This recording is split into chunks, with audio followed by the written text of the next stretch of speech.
হয়েছে, আর একটাতে ওষুধ প্লাস ভাইরাস দেওয়া হয়েছে কম্পেয়ার করার জন্য, যে শুধু ভাইরাস কি করতে পারে, কতগুলো গ্রোথ তৈরি করতে পারে, আর ওষুধ পাওয়ার পর কতগুলো গ্রোথ তৈরি হয়, অর্থাৎ ওষুধ কোনো এটাকে প্রতিরোধ করতে পারলো কি। দেখুন দুটো স্যাম্পেল আমি দেখিয়েছি, একটা স্যাম্পেলে দেখুন ছোট ছোট ছোট ছোট গ্রোথ কিছু আছে 10-12টার মতো, যেটা কিন্তু কন্ট্রোল গ্রুপে 150 থেকে 250 সংখ্যায় ছিল। এই দেখ করে যাবে সাইড কত ছিল, এখানে কিন্তু কোনো ওষুধ দেওয়া নেই, এটা কন্ট্রোল হিসাবে রেখেছি, শুধু ভাইরাস। এবার দেখুন পরেরটা, ওষুধ দেওয়া হয়েছে যেটা প্রিভেন্টিভ হিসাবে, দেখুন একটা গ্রোথ নেই, এটায় কয়েকটা গ্রোথ মাত্র। এফেক্টিভিটি প্রমাণ করছে না? এফেক্টিভিটি প্রমাণ করছে কিনা? এইটা আমরা প্রথম করি কোরিয়ান্টাইক মেমোরি। আপনাদের জ্ঞাতার্থে জানিয়ে রাখি, আমরা তক্ষুনি বাইরে চেঁচামেচি করি, তক্ষুনি আমরা একটা বিরাট কিছু করে ফেলেছি বলে বাইরে প্রচার করি। আমরা ওয়েট করেছি, অপেক্ষা করেছি যে আর একটা মডেলে এটাকে প্রমাণ করার চেষ্টা দেখতে হবে যে সত্যিই কাজ করছে কিনা। তখন আমরা আর একটা মডেল, ইন্টারন্যাশনাল আন্তর্জাতিকভাবে স্বীকৃত আর একটা মডেল, সেটা হচ্ছে মাইস মডেল, ইঁদুরের ওপর পরীক্ষা নিরীক্ষা শুরু করলাম। আসছি পরে, তার আগে আমি এইটা শেষ করে দিই। নেক্সট আমি এখানে কম্পেয়ার করে দেখিয়েছি যে একটাতে বেলেডোনা গুলোতে কোনো গ্রোথ নেই, বেলেডোনা যেগুলোতে প্রয়োগ করেছি কোনো গ্রোথ নেই, কিন্তু যেখানে শুধু ভাইরাস কোনো বেলেডোনা দেওয়া হয়েছে সেখানে 150 থেকে 250 গ্রোথ আছে। ঠিক আছে, ক্লিয়ার? একটা ক্লিয়ার কাট ডিফারেন্স দেখা যাচ্ছে যে বেলেডোনাতে কোনো গ্রোথ তৈরি হতে বা কয়েকটা গ্রোথ মাত্র তৈরি হয়েছে। নেক্সট এখানে আমি টোটাল স্ট্যাটিস্টিক্স কতগুলো ওষুধ নিয়ে কাজ করেছি তার একটা স্ট্যাটিস্টিক্স দেখিয়েছি, এবং সেটা স্ট্যাটিস্টিক্যালি অর্থাৎ পরিসংখ্যানগতভাবে এটা সিগনিফিকেন্ট হয়েছে, তাৎপর্যপূর্ণ হয়েছে। প্রত্যেকটা রিসার্চে তাই করতে হয়, স্ট্যাটিস্টিক্যাল অ্যানালিসিস করে দেখাতে হয়, অঙ্ক কষে দেখাতে হয় যে তোমার রেজাল্টটা সত্যি, এটা অঙ্ক কষে দেখাতে হয়, এমনি বলে দিলেই হবে না। আর ওই যে কতগুলো রেজাল্ট মানে শুধু টেবিলে করে দিলে হবে না, তার স্ট্যাটিস্টিক্যাল অ্যানালিসিস চাই। তাহলে আমরা এখান থেকে এই এক্সপেরিমেন্ট থেকে এটা কনক্লুড করতে পারলাম যে বেলেডোনা 3, 6, 30, 200 এবং পাইরোজেনের একটা পোটেন্সি বা হেলেবোরাসের একটা পোটেন্সি জাপানিজ এনকেফ্যালাইটিস ভাইরাসের গ্রোথকে আটকাতে পারে, প্রতিরোধ করতে পারে। এটা গেল প্রথম পর্ব, ফার্স্ট মডেল। এই যে দ্বিতীয় পর্বে আমার যে গবেষণাটা, এই গবেষণাটা কিন্তু এটা আমার পিএইচডি রিসার্চ। প্রথম মানে এটা আমার কথা আমি বলছি না, আমার অহংকার বা আমার গর্বের জন্য বলছি না, আমি শুধু এটুকু আপনাদের কাছে ইনফরমেশন, আপনারাও বাংলাদেশে চেষ্টা করুন এটা, যে প্রথম ইউনিভার্সিটি স্বীকৃত প্রথম পিএইচডি পশ্চিমবঙ্গ থেকে করানো সম্ভব হয়েছে, এবং তা সম্ভব হয়েছে কেবলমাত্র এই রিসার্চটার মধ্যে দিয়ে। ইউনিভার্সিটিতে, হেলথ ইউনিভার্সিটিতে এখন হোমিওপ্যাথিতে পিএইচডি হয়, বিএইচএমএস হয়েছে যেটা আমরা করেছি, এমডি হয়েছে যেটা আমরা করেছি। এখন আমি দাঁড়ে গিয়ে ধাক্কা দিয়েছি ইউনিভার্সিটিতে যে আমি এই রিসার্চটার রেজাল্ট পাচ্ছি, তুমি আমাকে কাজ করতে দাও। সহজে কাজ করতে দেওয়া হয়নি, আমাকে আটকে দেওয়ার চেষ্টা করা হয়েছিল। কিন্তু আপনারা সবসময় ভাবেন যে ওই মডার্ন মেডিসিনের লোকেরা বোধহয় সবাই আমাদের বিরুদ্ধে, না। বেশ কিছু বিজ্ঞান সচেতন মানুষ আছেন, তারা হোমিওপ্যাথিকে রেসপেক্ট করেন। এটা বোধহয় আপনারাও বিভিন্ন জায়গায় তার নমুনা পেয়েছেন, কি পাননি? সেই ধরনের কিছু মানুষের প্রচেষ্টায়, তাদের লড়াইয়ের ফলে আমি এইটা ইউনিভার্সিটিতে স্ট্যান্ড করাতে পেরেছিলাম যে ইয়েস, এখানেও পিএইচডি হবে, এবং সেই পিএইচডি সম্ভব হয়েছে। সেই পিএইচডির বিষয়বস্তু হচ্ছে আমি জাপানিজ এনকেফ্যালাইটিসের ভ্যাকসিন অ্যালোপ্যাথিতে আর হোমিওপ্যাথিক ওষুধ কে কতটা প্রোটেকশন দিতে পারে, অর্থাৎ প্রতিরোধ করতে পারে জাপানিজ এনকেফ্যালাইটিসকে, তার একটা কম্পারেটিভ স্টাডি করেছি। তার একটা কি বলবো, ওটাকে কম্পেয়ারটাকে কি বলে, তুলনামূলক একটা গবেষণা করার চেষ্টা করেছি, এবং সেটা মাইস মডেল। আসুন দেখি সেটা। দেখুন এইখানে এটা তো মাইস মডেল। আপনাদের বলে রাখি, হোমিওপ্যাথি কিন্তু সব আছে। মোস্ট অফ দি টাইম আপনারা বলে থাকেন আরে দূর, হোমিওপ্যাথি হ্যান্ডম্যান বলে গেছে হেলদি হিউম্যান বিং ছাড়া আর কোনো জায়গায় কিছু হবে না, মেশিন ওষুধ এক্সপেরিমেন্ট হবে না। আপনাদের জ্ঞাতার্থে জানিয়ে রাখি, না, হেলদি হিউম্যান বিং এর বাদ দিয়েও হোমিওপ্যাথিতে সম্ভব। আপনি যদি হোমিওপ্যাথিক মেট্রিয়া মেডিকা সোর্স বুকগুলো দেখেন, 4টে সোর্স বুক আছে। Materia medica pura, the guiding symptom of materia medica, the encyclopedia of pure materia medica and cyclopedia of drug pathogenesis. Pure materia medica pura যখন চলতে থাকলো, তখন একটা সময় এসে ব্রিটেনের যে হোমিওপ্যাথ এবং আমেরিকার হোমিওপ্যাথরা বললো ওরা খুব হেলথ কনসাস, স্বাস্থ্য সচেতন। ওরা বলছে আচ্ছা মানুষের খুব সংকট মুহূর্তে বা মানুষের রোগ সারাতে আমরা যে হোমিওপ্যাথি ওষুধগুলো ব্যবহার করছি, এটা তো হ্যানিম্যান বহু বছর আগে বলে গেছে। আচ্ছা চলো তো আমরা আবার প্রমাণ করে রিপ্রুভিং করে দেখি যে সত্যি এগুলো এই কাজ করে কি। আপনাদের জ্ঞাতার্থে জানিয়ে রাখি, তারা একটা বৃথা চেষ্টা করেছে। দিনের শেষে বা বছরের শেষে যখন সব ড্রাগগুলো প্রমাণ করা মানে প্রুভিং করা হয়েছে, হ্যানিম্যানের বাইরে একটা কথাও নতুন করে লেখা যায় না। এবং সেখানে যখন মানে নতুন করে মেট্রিয়া মেডিকা প্রুভিং করব, তার একটা নিয়মাবলী তৈরি করা হলো, তাতে 9টা রুলস ছিল, তাকে বলা হয় রুল 9। এই রুল 9-এর রুল নাম্বার 4-এ লিখলো তারা যে হোমিওপ্যাথি ওষুধ হিউম্যান বডিতে যা প্রুভ হবে হবে, এছাড়াও অ্যানিম্যাল মডেলে অর্থাৎ প্রাণীর ওপরে প্রয়োগ করে যা ইনফরমেশন আসবে, যা সংকেত আসবে, সেটাও আমরা মেট্রিয়া মেডিকার মধ্যে ইনক্লুড করব, তবে খুব সংক্ষিপ্তভাবে, এবং যেটা প্রকৃত ফল দিয়েছে সেইটুকুকেই তুলে নেব, আজে বাজে সব কথা তুলব না। এবং যখন গবেষণা শেষ হয়ে গেল, তারা আবার পর্যালোচনায় বসলেন যে তাহলে কি হলো। তারা স্বীকার করতে বাধ্য হলেন যে আমাদের তো কোনো ক্ষতিই হয়নি, বরঞ্চ animal experimentation, animal model prove করে আমাদের হোমিওপ্যাথিক মেট্রিয়া মেডিকা আরও বেশি সমৃদ্ধ হয়েছে। হোমিওপ্যাথিক মেট্রিয়া মেডিকার সোর্স যদি দেখেন, তার প্রধান সোর্স হচ্ছে drug proving on healthy human being. কিন্তু পড়তে পড়তে যদি নিচের দিকে যান, একটা জায়গায় পাবেন অ্যানিম্যাল এক্সপেরিমেন্টেশন। সুতরাং অ্যানিম্যাল এক্সপেরিমেন্টেশন, অ্যানিম্যালের ওপরে প্রুভিং হোমিওপ্যাথিতে ত্যায্য নয়, এটাও ইনক্লুডেড। সেই জন্যে এই অ্যানিম্যাল মডেলের ওপরে আমরা যে পরীক্ষা নিরীক্ষাটা চালিয়েছি, এছাড়াও আরেকটা হচ্ছে যে গবেষণার বাধ্যবাধকতা। যেহেতু জাপানিজ এনকেফেলাইটিস ভাইরাস এর ব্রেনে গ্রো করে, মাইসের ব্রেনে গ্রো করে, ইন্টারন্যাশনাল স্ট্যান্ডার্ড মডেল হিসাবে এটাকে আমাদের অ্যাকসেপ্ট করতে আমরা বাধ্য হয়েছি। তার কারণ আদারওয়াইজ মডার্ন যে সায়েন্স, আধুনিক চিকিৎসা বিজ্ঞান আপনাকে মেনে নেবে না যদি না তাদের মডেলে আপনারা প্রুভ করে দেখান। আমি তো বললাম হোমিওপ্যাথি যেহেতু সায়েন্স, তোরা বেটা আমাদের কি বলবি, জলে স্থলে অন্তরিক্ষে হোমিওপ্যাথি ওষুধের কার্যকারিতা আমরা করব।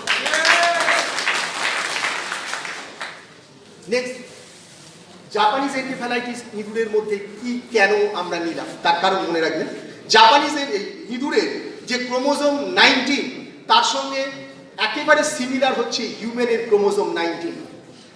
এমনি এমনি চোখ বুঝে তো আর গবেষকরা এই মডেলটা ফিট করেন, এই মডেলটা আনেন।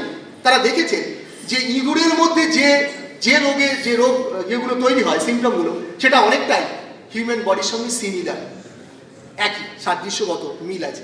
সেই জন্যই তারা ইঁদুরটাকে তুলে নিয়ে এসেছিলেন। বিভিন্ন ধরনের টাইপের ইঁদুর আছে। আমরা যে টাইপের ইঁদুরের সঙ্গে এখানে পরীক্ষা নিরীক্ষাটা চালিয়েছি সেটা হচ্ছে সুইস অ্যালবিনো মাইস। এটা খুব সফিস্টিকেটেড, এটা খুব মানে কোমল ধরনের, এটাকে বাঁচাতে হলে খুব মানে লক্ষ্য রাখতে হয়, একটু হলেই মরে যায়। সুতরাং খুব সফিস্টিকেটেডলি এই ইঁদুরগুলোকে আমাদের ওই গবেষণাগারের মধ্যে রেখে মানে গবেষণা চালাতে হয়েছে।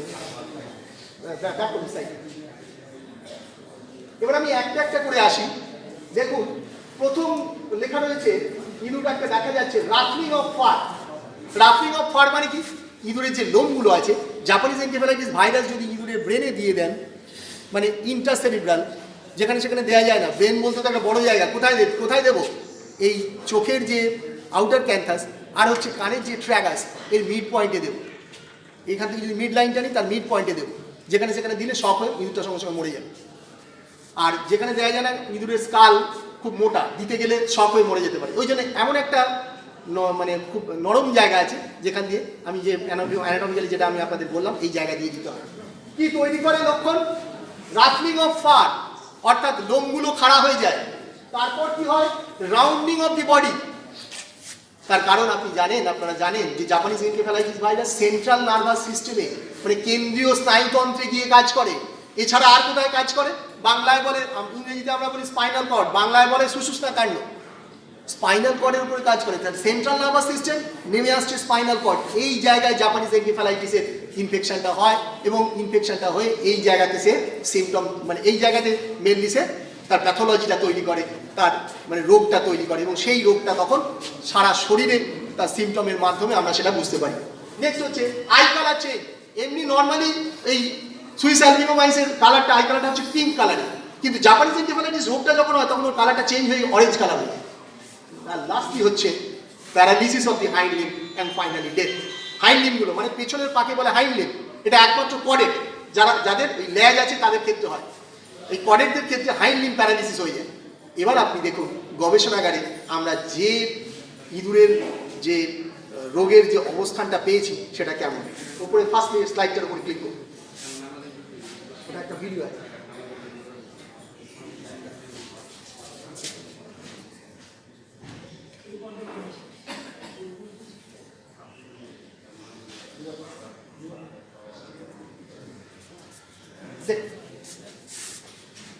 ভাইরাস দিয়ে দিয়েছি মাথার মধ্যে, যে জায়গা দিয়ে দিয়েছি সেটা জানিয়ে দিয়েছি।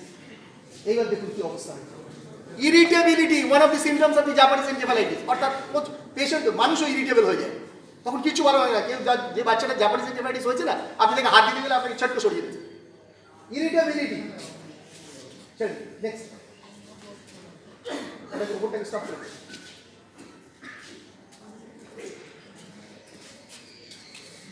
ডেভেলপিং প্যারালিসিস, দেখুন ও হাঁটতে চেষ্টা করছে, এটা একদম ল্যাবরেটরি থেকে আমরা এক্সপেরিমেন্টের সময় তুলে নিয়েছি। প্যারালিসিস ডেভেলপ করছে আস্তে আস্তে, this is called developing paralysis. একটু একটু করে আপনাদের একটা ওষুধের কথা মনে পড়ছে নাকি?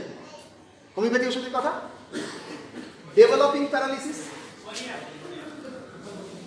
এটা তো আছে।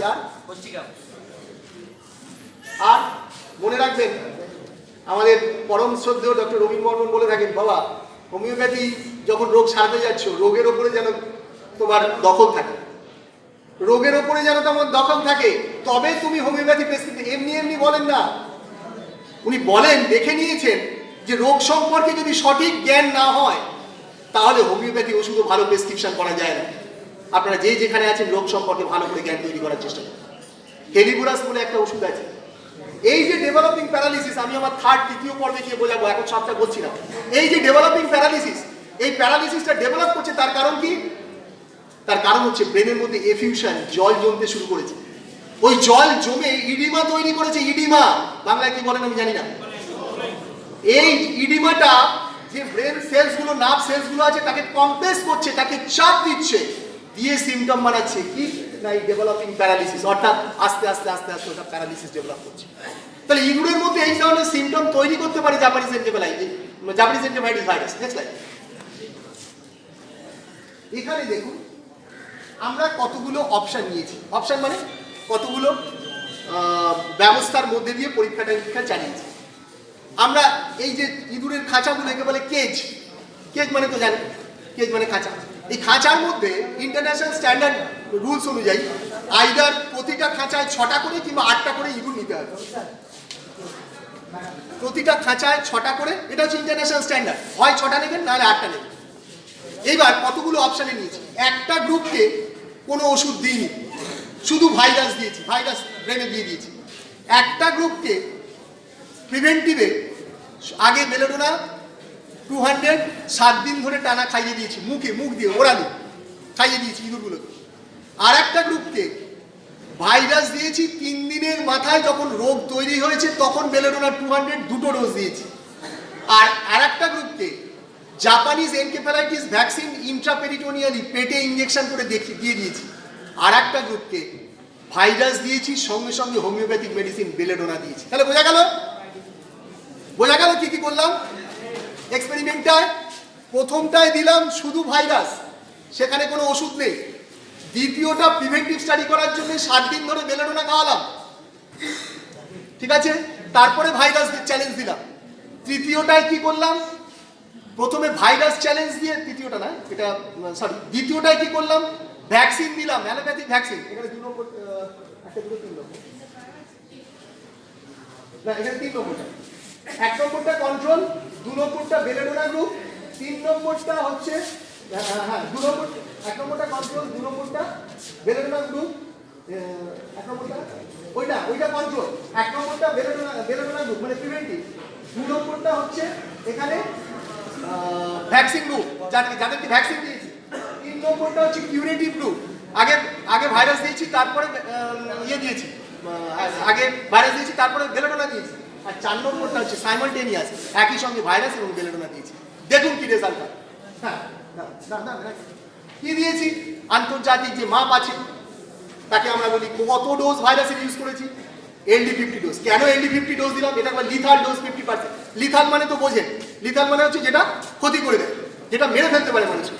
সেই লিথাল ডোজ আমরা ইউজ করেছি কত এখানে 10⁻⁻2.42 ডোজ। এটা একটু আপনাদের পক্ষে বোঝাটা একটু ইয়ে হয়ে যাবে, তবু আমি যতটা পারছি বোঝানোর চেষ্টা করছি।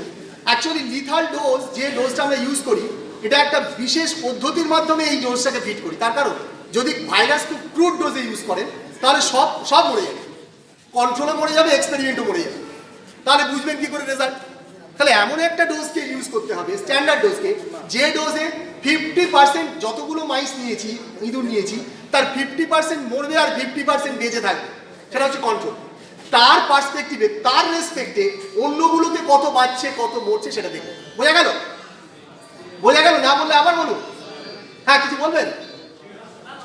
তাহলে কন্ট্রোল, তাহলে আমরা, হ্যাঁ শুনতে পাচ্ছেন না? কাছে গিয়ে বলতে হবে। কন্ট্রোল গ্রুপে আমরা কি করলাম? কন্ট্রোল গ্রুপে আমরা ভাইরাস কত ডোজে ইউজ করলাম? LD50 ডোজ, তাকে বলে লিথাল ডোজ 50%। তার একটা ক্যালকুলেশন আছে, ওই ক্যালকুলেশন অঙ্ক আছে, সেই অঙ্কের মধ্যে আমি যাচ্ছি না। সে একটা অঙ্ক করে তবে বার করতে হয়, অনেকগুলো ইঁদুরের মধ্যে এগুলো দিতে হয়, দিয়ে কত প্রত্যেকটা খাঁচা, তো ধরুন এরকম -1 -2 -3 -4, আবার -3 আর 4 এর মধ্যে যে ডাইলিউশন, সেটাকে ক্যালকুলেট করে বার করতে হয়, বলে প্রপোর্শনাল ডিসটেন্স। আমি অতর মধ্যে যাচ্ছি না। মোট কথা LD50 ডোজ দিয়ে আমরা ডোজটাকে আগে এক্সপেরিমেন্ট করে বার করে নিই যে কোন ডোজটা এখানে LD50, সেই LD50 ক্যালকুলেট করে নিয়ে তারপর আমরা এক্সপেরিমেন্টে যাই। এটা একটা দীর্ঘমেয়াদী, প্রায় 3.5 বছর 4 বছর ধরে লেগেছে। আমি টোটাল এটার পেছনে প্রায় 10 বছর লেগে আছে। তা যাই হোক, এই LD50 ডোজ ইউজ করার পর কন্ট্রোল গ্রুপে 3টে মরবে, 3টে বেঁচে থাকবে। সেই পার্সপেক্টিভে প্রিভেন্টিভ, ভ্যাকসিন, কিউরেটিভ, সাইমালটেনিয়াস গ্রুপে কি হচ্ছে চলুন দেখি। অবজারভেশন, 48 ঘন্টার মধ্যে কিচ্ছু হবে না। ভাইরাস দিয়েছেন, ওষুধ খাওয়ানো, 48 ঘন্টার মধ্যে কিচ্ছু হবে না, নো ড্যামেজ ডান, কোনো পরিবর্তন পাবেন না। যত দিন যাবে তো যত রোগ তৈরি হবে, তারপর শুরু হবে তার রেজাল্ট। 7 দিনের মাথায় প্রমিনেন্ট হবে রেজাল্টটা। 7 দিনের মাথায় কি পেলাম? 7 দিনের মাথায় ওই দেখুন যেটা কন্ট্রোল গ্রুপ, ওই কন্ট্রোল গ্রুপে 6টা মাইস দিয়েছিলাম, তার মধ্যে 3টে হয়ে গেছে, 3টে মরে গেছে। ওপরের 3টে বেঁচে আছে, ওপরের যে 3টে, ওই 3টে বেঁচে আছে, নিচের 3টে মরে গেছে। তাহলে LD50 ডোজ প্রমাণিত। তারপরে দেখুন, ক্লিক করুন, ক্লিক করুন, ক্লিক করুন, এই দেখুন সেকেন্ডটা দেখুন, গ্রুপ 1 প্রিভেন্টিভ, মানে যেখানে আমি আগে 7 দিন ধরে বেলুনটা খাইয়েছি, তারপরে ভাইরাস চ্যালেঞ্জ দিয়েছি। দেখুন টোটাল 6টার মধ্যে 1টা মরেছে, বাকি 5টা সেফ। ওটায় 3টে মরে যাচ্ছিল কন্ট্রোলে, যেখানে ওষুধ দিইনি। এটায় 6টার মধ্যে 1টা মাত্র মরে গেছে, বাকি 5টা সেফ হয়ে গেছে। রেজাল্ট নয়? রেজাল্ট নয়? আপনি জানেন না, ভাইরোলজির ক্ষেত্রে এটা একটা ম্যাক্সিমাম রেজাল্ট। তারপরে দেখুন ভ্যাকসিন গ্রুপ, অ্যালোপ্যাথিক ভ্যাকসিন যেখানে ইউজ করেছি, হ্যাঁ স্বীকার করতে বাধা নেই, ওদের যে ভ্যাকসিনটা ইউজ করেছি তাতে সেম পার্সেন্ট 6টাতেই বেঁচে গেছে। কিন্তু কোথায় কেন ইউজ করবো হোমিওপ্যাথি ওষুধটা, সেটা পরে আসে। নেক্সট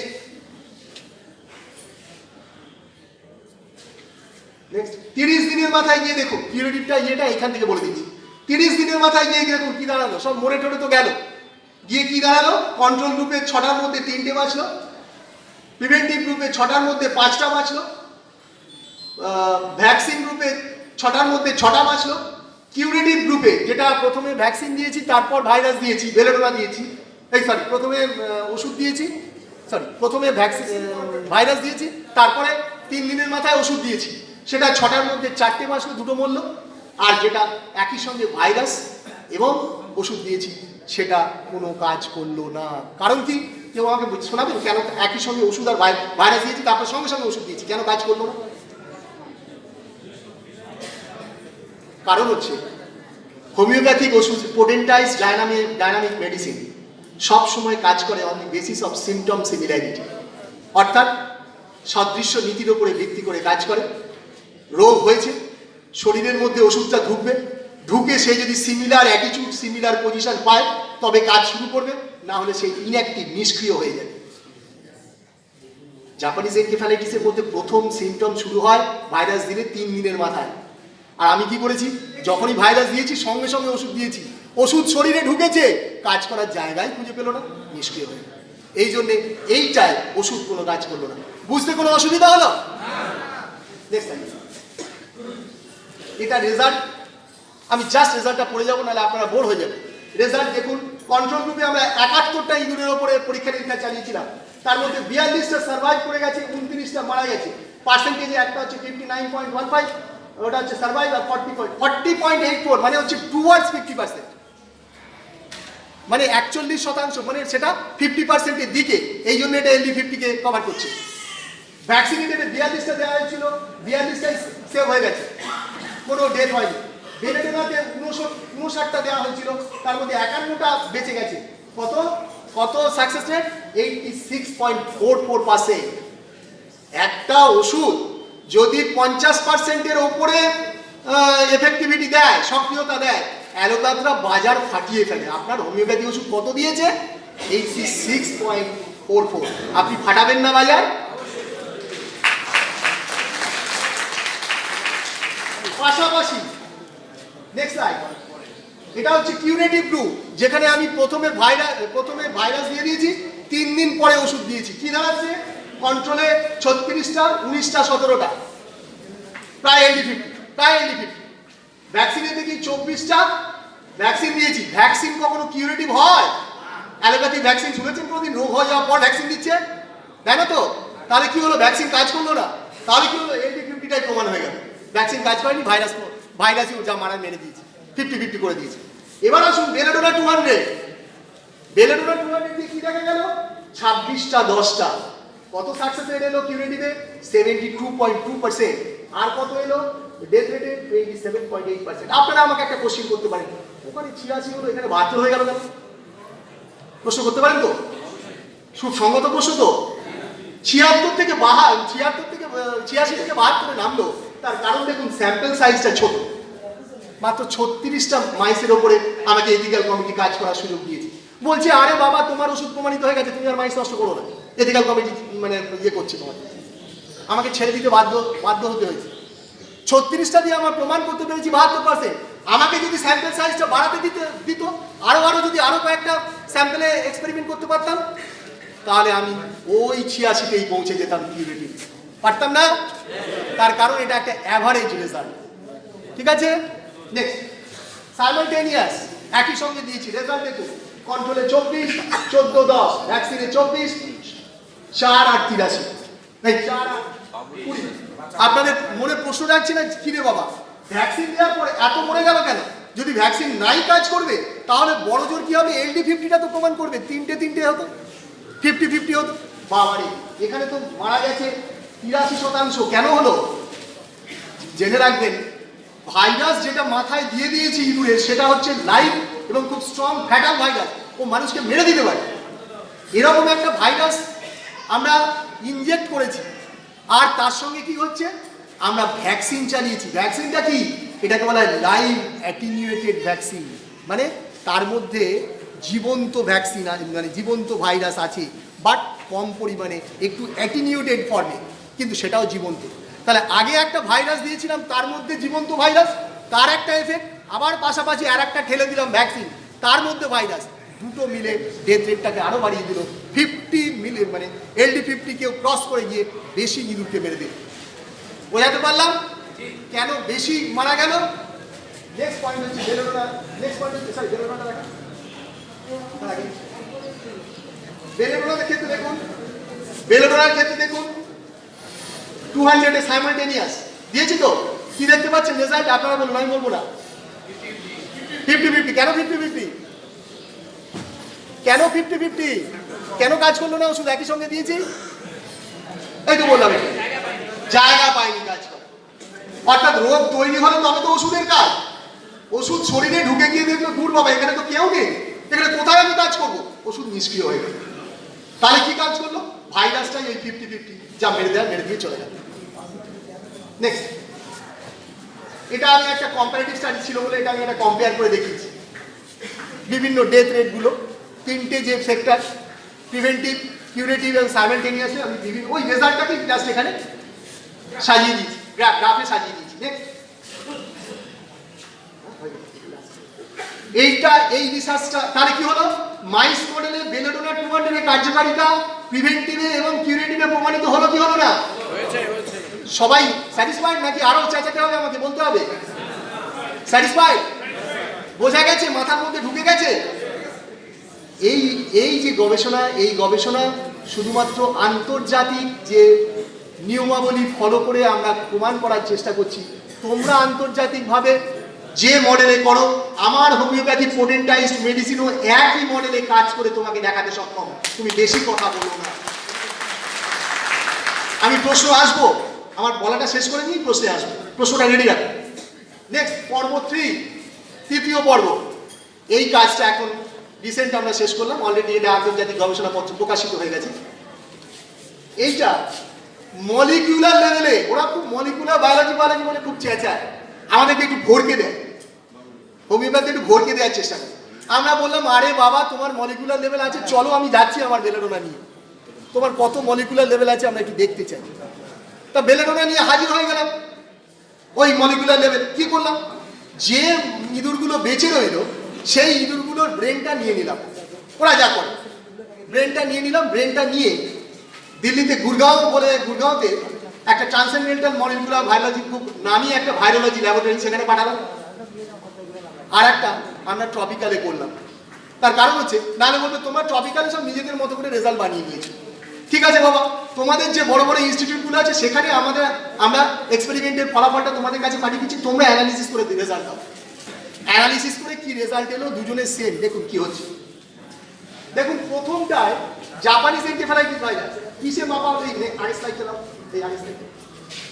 দেখুন ওখানে প্রথমটা বেলেডোনা গাছের পাতা, এটা আমার জন্মের আগের কালেকশন, এটা বটানিক্যাল সার্ভে অফ ইন্ডিয়া, ওরা আমাকে 4 ঘন্টা বেলেডোনা পড়িয়েছিল।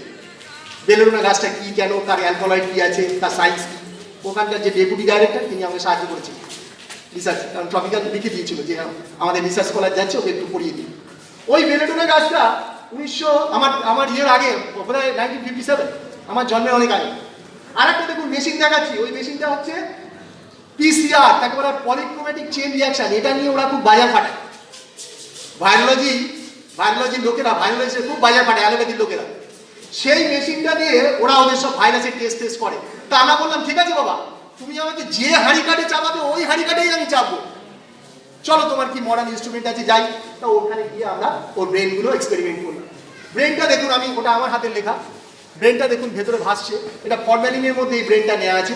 এরকম অসংখ্য ব্রেন বিভিন্ন সেক্টরে, control, preventive, curative, simultaneous, vaccine, সব ব্রেন আমরা পাঠিয়ে দিয়েছিলাম। দিয়ে কি রেজাল্ট আসছে দেখুন। দেখুন রেজাল্ট আসছে, জাপানিজ এনকেফালাইটিস ভাইরাস, একটা দেখুন বেলেডোনা গ্রুপ, সেখানে ভাইরাল লোডটা কমে গেছে, মানে ওই যে বারটা কমে গেছে। আর আরেকটা পাশে দেখুন কন্ট্রোল গ্রুপ, যেখানে কোনো ওষুধ দেওয়া নেই, তার বারটা বেড়ে গেছে। মানে কি, ব্রেনের মধ্যে যখন ওষুধ দেওয়ানি, ব্রেনের মধ্যে যেই জাপানিজ এনকেফালাইটিস ভাইরাসের লোডটা খুব বেশি, আর যেই ওষুধ দিয়েছো ওষুধটা লোডটাকে কমিয়ে দিয়েছে। অ্যাকচুয়ালি আপনারা জানলে খুশি হবে যে আমাদের শরীরের যে ডিফেন্সিভ মেকানিজম, সেটা শুধু কিন্তু অ্যান্টিবডি ফর্মেশন করে হয় না। আমরা মাইসের টেল থেকে, মানে ল্যাস থেকে রক্ত নিয়ে পরীক্ষা করে দেখেছি, সেখানে কোনো অ্যান্টিবডি নেই। যা বাবা, অ্যান্টিবডি নেই কি করে হলো, রোগ প্রতিরোধক করলো কি করে? আরো ইমিউনোলজি বলে, আরো অন্য সেল আছে যে সেলগুলো এই প্রিভেন্টিভ অ্যাকশনটা দিতে পারে, যেমন ন্যাচারাল কিলার সেল, যেমন সাইটোকাইন, যেমন কেমোকাইন। এইখানে কিছু সাইটোকাইন, কেমোকাইন কিন্তু বেলেডোনা ওষুধটা পাওয়ার পর ঝপঝপ করে যেগুলো প্রোটেকশন দেয়, সেগুলো হু করে বেড়ে যাচ্ছে, বেড়ে গিয়ে ভাইরাসকে আটকে দিচ্ছে। অ্যান্টিবডি ফর্মেশন করে নয়, সাইটোকাইন, কেমোকাইনগুলো বেড়ে গিয়ে ভাইরাসের এগেইনস্টে প্রোটেকশন দিচ্ছে। তারই কতগুলো ইয়ে দেওয়া আছে, CCR5, IFN বিটা, দেখবেন কোনোটা বেড়ে আছে, কোনোটা কমে আছে। TLR7, এটাকে বলা হয় টোল লাইক রিসেপ্টর। এটা জাপানিজ ভাইরাসের এগেইনস্টে সবচেয়ে বেশি বড় ভূমিকা নেয় আটকাতে। দেখুন টোল লাইক রিসেপ্টরের ক্ষেত্রে বেলেডোনা খাওয়ানোগুলো বারটা কোথায় উঠে গেছে, আর শুধু কন্ট্রোল গ্রুপটা নেমে গেছে। Next slide. এখানেও ওই একই ঘটনা। নেক্সট, একই ঘটনা, আমি আর ডিটেল যাচ্ছি না, ওদের সময় কম আছে। এটা হচ্ছে রেজাল্ট, যে জাপানিজ এনকেফালাইটিস ভাইরাস, মানে RNA লেভেলটা ওটা কমে যাচ্ছে ওই PCR করে, বাকি যে সাবস্টেন্সগুলো আছে সেটা কোনোটা কমাচ্ছে কোনোটা বাড়াচ্ছে, যেগুলো বাড়াচ্ছে সেগুলো সবগুলোই জাপানিজ এনকেফেলাইটিসের এগেইনস্টে কাজ করে। স্টাডি 3-এ আমরা একটা চেষ্টা করেছি যে আরে বাবা আমরা তো সব হলো মাইস মডেলে করলাম, হিউম্যান মডেলে হলে কি হবে? একটা লোক যদি জাপানিজ এনকেফেলাইটিসে এসে আপনার হাসপাতালে ভর্তি হয়, আপনি তাকে চিকিৎসা করবেন না? সেইটা এখনো এক্সপেরিমেন্টাল মডেল ওটা নিয়ে আসিনি, কিন্তু আমরা সারা পৃথিবীতে জাপানিজ এনকেফেলাইটিসের উপরে যা যা গবেষণা হয়েছে, কি অ্যালোপ্যাথিতে কি হোমিওপ্যাথিতে, সবগুলো পর্যালোচনা করে একটা সিদ্ধান্ত এসেছি এবং একটা প্রোটোকল বানিয়েছি, একটা নিয়মাবলী বানিয়েছি, যেটা আগামী দিনে এটাকে আমরা নিয়ে যাব মানুষের মধ্যে, এবং প্রথমে মাইস মডেলে নিয়ে যাব, তারপর মানুষের মধ্যে নিয়ে যাব। কি সেটা দেখো, আমি ডিটেল যাচ্ছি না। 200 মানে এই জাপানিজ এনকেফেলাইটিস রোগকে সারাতে পারি কিনা তারই একটা চেষ্টা। ব্যাকগ্রাউন্ড বেলুনা 200কে আমরা দেখেছি আগে অনেক এক্সপেরিমেন্টে জাপানিজ এনকেফেলাইটিস এসে কাজ দিয়েছে, কাজ করে কিনা। নেক্সট দেখুন, রিসেন্ট এভিডেন্স বেসড ইনফরমেশন, ওই যে বললাম সারা পৃথিবী জুড়ে যা যা এভিডেন্স বেস প্রমাণ সাপেক্ষ হয়ে যে পেপারগুলো বেরিয়ে এসছে, এই পেপারগুলোকে আমরা অ্যানালিসিস করে তার থেকে ইনফরমেশনকে নিয়ে এইটা বানাচ্ছি। নেক্সট মেথডটা হচ্ছে ওই যে আমরা রিভিউ করছি এই পেপারগুলো রিভিউ করে, এটা একটা থিওরিটিক্যাল ওয়ার্ক, আগামী দিনে এটা প্র্যাকটিক্যাল ওয়ার্কে আমরা যাবো, এটার মাধ্যমে বোঝার চেষ্টা করছি জাপানিজ এনকেফেলাইটিস হলে হিউম্যান বডিতে আমরা কি করতে পারি। নেক্সট একটা ফাইনাল প্রোটোকল বানাবো, যদি এটা কাজ দেয় সেটা হিউম্যান মডেলে পেশেন্ট ভর্তি করে আমরা এনকেফেলাইটিসের ট্রিটমেন্ট করব, তার একটা সম্ভাব্য ধারণা। নেক্সট এখানে 3টে দেখা যাচ্ছে। ফার্স্ট স্টেজে বেলেডোনা খুব ভালো কাজ করে, সেকেন্ড স্টেজ অফ ফার্স্ট স্টেজে বেলেডোনা, আপনারা যদি হিউজেসের ফার্মাকোডাইনামিক্স বলে একটা বই আছে দেখবেন, ওটা একটু পড়বেন, ওটা পড়লে সায়েন্স সম্পর্কে অনেক জানা যাবে। শুধু কিন্তু আপনি বেশি দিন আরে বাবা আমার কি দরকার, আমি একটা চেম্বার করেছি ভাই দুবেলা সেখানে যাই আর পুরিয়া মুড়ি দিই, আমি বলছি না প্রত্যেকে প্রণম্য, আমার প্রত্যেকের কাজকে আমি রেসপেক্ট করি, কিন্তু এই বিজ্ঞান ভিত্তিক বিজ্ঞান সচেতন যদি না হন, আগামী দিনে আসবে আপনাকে আর সরকার স্কোপ দেবে না হোমিওপ্যাথি প্র্যাকটিস করে, যেমন দিচ্ছে না আমেরিকায়, যেমন দিচ্ছে না ব্রিটেনে। সুতরাং নিজেদেরকে তৈরি করুন। আমার এখানে প্রত্যেকটা লার্নেড পার্সন, তারা প্রত্যেকে এক একজন চিকিৎসক এবং বিজ্ঞানী, প্রত্যেকের হাতে এখন অ্যান্ড্রয়েড ফোন এসে গেছে। বিফোর ট্রিটমেন্ট আফটার ট্রিটমেন্ট ছবি তুলে রাখুন, আর হোমিওপ্যাথি প্রিন্সিপালটা ফলো করে ওষুধ দিতে থাকুন, তার ডেভেলপমেন্টটা রাখুন, এটাই এভিডেন্স, এটাকেই গবেষণাপত্র প্রকাশ করে দেয়। নেক্সট দেখুন, ফার্স্ট স্টেজে বেলেডোনা কাজ করে, বেলেডোনা হিউজেস বলছেন সেকেন্ড স্টেজে কাজ করবে না, কেন? তার কারণ বেলেডোনা একটা ম্যাক্সিমাম লিমিট পর্যন্ত কাজ করে, যেখানে এফিউশন ডেভেলপ করে না। ওই যে স্যার বলেছিলেন রোগ সম্পর্কে জ্ঞান চাই, যেখানে এফিউশন ডেভেলপ করে যায় অর্থাৎ ব্রেনের মধ্যে জল জমে যায়, সেটা কিন্তু বেলেডোনার আর কার্যক্ষেত্র রইল না। তখন বেলেডোনা তার আগে পর্যন্ত ইনফ্ল্যামেশন, চোখ লাল হয়ে যাওয়া, ইনফ্ল্যামেশন হয়ে যাওয়া, মাথা যন্ত্রণা হওয়া, মানে প্যারালিসিসের ফার্স্ট স্টেজ এই পর্যন্ত বেলেডোনা। কিন্তু প্যারালিসিসটা যখন ডেভেলপিং অর্থাৎ যখন জল জমে গেছে, ব্রেনে জল জমার আগে পর্যন্ত বেলেডোনা, কিন্তু যেই জল জমতে শুরু করলো আর বেলেডোনা কাজ করবে না, তখন দেখবেন একটা নতুন ওষুধ আসছে যার সঙ্গে সিমটম সিমিলারিটি পাবেন। এটা তো গেল, পুরো প্যারালিসিস হয়ে গেল। মাইসে যেমন দেখিয়েছিলাম হাইন্ড লিম্ব পুরো প্যারালিসিস, এখানে আর হেলেবোলাস কাজ করবে না। তার কারণ হচ্ছে সেলের ডিজেনারেশন হয়ে গেছে, সেল মারা গেছে, সেই মারা যাওয়া সেল হওয়ার জন্য প্যারালিসিসটা ডেভেলপ করে গেছে। এই প্যারালিসিসের ক্ষেত্রে হোমিওপ্যাথরা কি করতে পারে? 2 ডোজ পুরিয়া দেবে আর লপাং করে প্যারালিসিসের রুগী লাফিয়ে পড়ে হাঁটতে শুরু করে দেবে? মোটেও তা না। আমি তা এখানে বলতে আসিনি, আমি শুধুমাত্র বলতে এসেছি যে প্যারালিসিসটাকে আমরা মডিফাই করতে পারি। যে লোকটা নিম্নাঙ্গ পুরো বসে পড়েছিল আর হাঁটতে পারছিল না, ওষুধ দিয়ে দীর্ঘদিন চিকিৎসা করার পর আমি তাকে স্ট্রেচে হাঁটাতে পারি। ধন্যবাদ।